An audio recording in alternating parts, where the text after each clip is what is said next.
سلام. امروز اومدیم برای آموزش ساخت متر الکترونیک.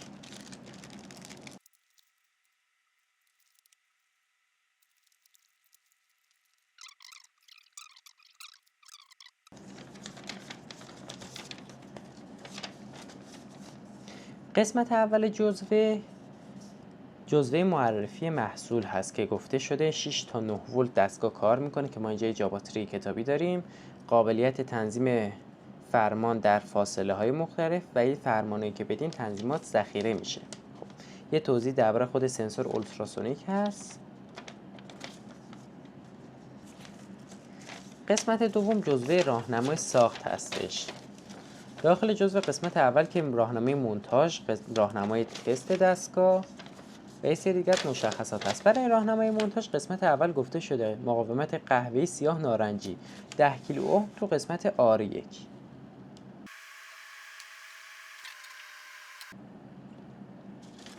سری دوم مقاومت 7 مقاومت قهوه‌ای خاکستری قهوه‌ای یا قهوه‌ای سبز قهوه‌ای 180 اوم یا 150 اوم تو مکان R هستش. مقاومت هایی که ما اینجا داریم مقاومت های قهوه‌ای سبز قهوه‌ای هستش.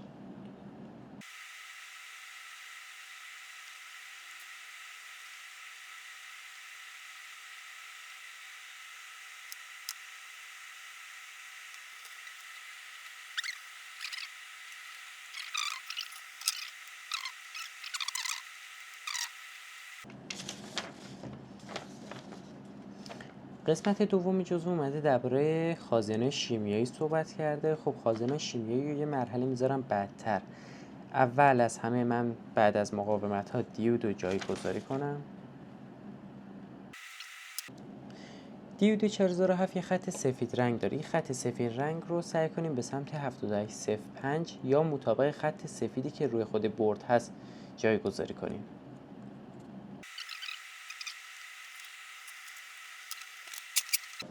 بعد از جایگذاری مقاومت و دیود نوبت میرسه به خازنا، ولی خب خازن رو رد میکنم. آیسی و 7805 هم رد میکنم، شاسی هم رد میکنم، اولتراسونیک هم رد میکنم، مستقیما میرسم به جامپرا. چرا اومدم سراغ جامپر؟ یه دلیلی داره. تعداد جامپر روی بورد زیاده. قبل از که من بخوام قطعات بزرگتر رو لحیم کنم و خب وقتی من قطعات بزرگتر لحیم کنم بورد دیگه تعادل خودش رو روی سطح زمین نداره. من اول از همه میام جامپرها رو میزنم. با توجه به تعداد پایه‌های زیادی که به دست آوردیم من جامپرها رو لحیم میکنم، بعدش میرم سراغ قطعات دیگه. اینجا ما 14 عدد جامپر داریم. 1 2 3 4 5 6 7 8 9 10 11 12 13 14 عدد جامپر.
یه نکته خیلی مهم حتما بهش توجه کنین و اون نکته اینه که این سیم جامپرها یک ذره نزدیک به همن و خب ممکنه موقعی که دارین سیم جامپرها رو نصب میکنین 2 تا سیم جامپر به این صورت به هم اتصال کنن. این اتصالی باعث میشه که نمایشگر شما به درستی کار نکنه و خب اعدادتون به هم بریزه. بعد حتما حواستون باشه سیم جامپرها رو در آخر کار از همدیگه فاصله بدین و حواستون باشه که دیگه به هم اتصال نکنن. برمیگردیم سراغ جزوه. توی جزوه قسمت اول مقاومت ها بود، قسمت دوم خازن شیمیایی بود. خازن شیمیایی یا 47 میکرو یا 10 میکرو که باید تو قسمت C1 قرار بگیرن. خازن 100 یا 220 میکرو 16 ولت هم که باید تو C2 قرار بگیره. اینجا دو تا خازن داریم. خازن اولمون که 100 میکرو، این خازن یه پای کوتاه داره، یه پای بلند داره. پای کوتاه یه علامت منفی هم رو بدنش داره. پای کوتاه و علامت منفی حتما بر رو قسمتی که با منفی مشخص شده بزنه. خب این خازن 100 میکرو بود. 100 میکرو روی 32 بود. پس 32 میشه این قسمت. علامت منفی هم به سمت خازن دیگه میشه. خازن کنارش میشه خازن 47 میکرو 10 ولت. 47 میکرو همطور پای کوتاه به سمت منفی باید باشه، منفی هم به سمت 7 سگمنت هستش.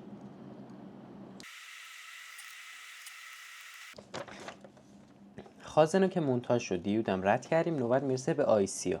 دو تا آیسی داریم، یک دونه آیسی مگا 8 داریم، یه آیسی 7805 داریم. 7805 کارش کاهش ولتاژه و آیسی 80 مگا 8 هم که کارش ارسال دیتا و دریافت دیتاست. سوکت آیسی مگا 8 یه نیم دایره داره. اون نیم دایره حتما باید با نیم دایره‌ای که روی فیبر مدار چاپی هک شده توی یک جهت و توی یک راستا باشن.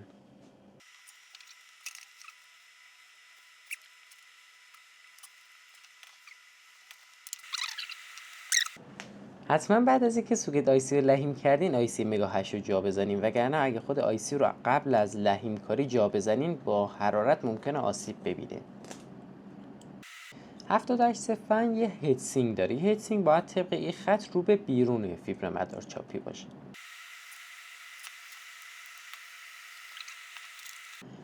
بعد از آیسی نوبت به 3 تا شاسی میرسه که تو محل اوکی آپ و دان باید نصب بشه.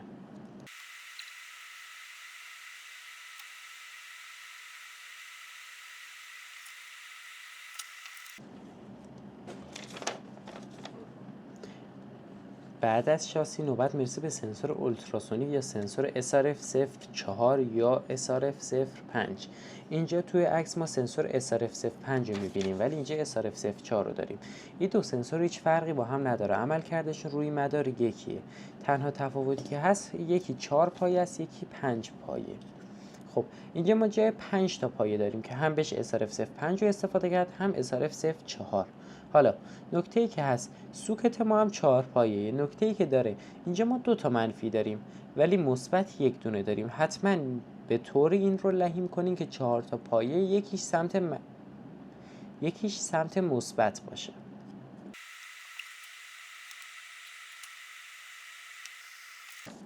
بعد از سنسور جامپرا بود که ما جامپرا رو زدیم. حالا نمایشگره و بعدش هم راه اندازیه. خب فعلا بریم سراغ نمایشگر.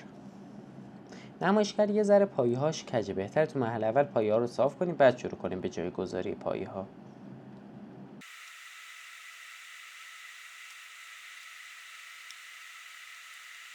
دقت داشته باشیم که این داتا به سمت پایین باشه حتما.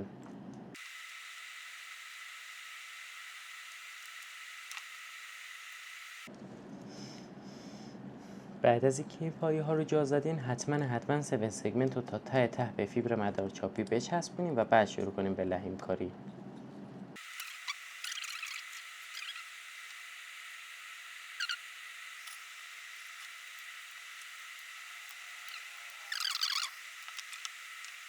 قسمت آخر نوبت میرسه به جاباتری باتری کتابی. مشکی که منفی و قرمز هم که مثبت روی قسمت لحیم میشه.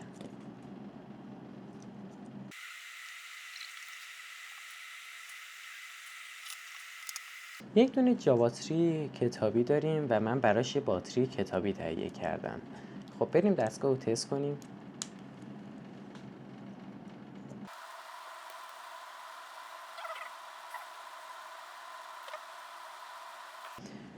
همونطور که میبینیم دستگاه ما کار نمیکنه. خب یه مشکلی پیش اومده. روی این قسمت ما یه اتصالی داریم. خب یه اتصالی برطرف شد.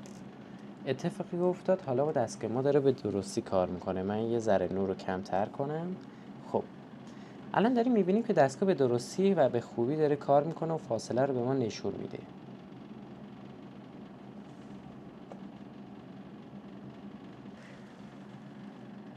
اگر هم شما به مشکلی خوردین میتونین سوالتون رو تو قسمت نظرات از ما بپرسین.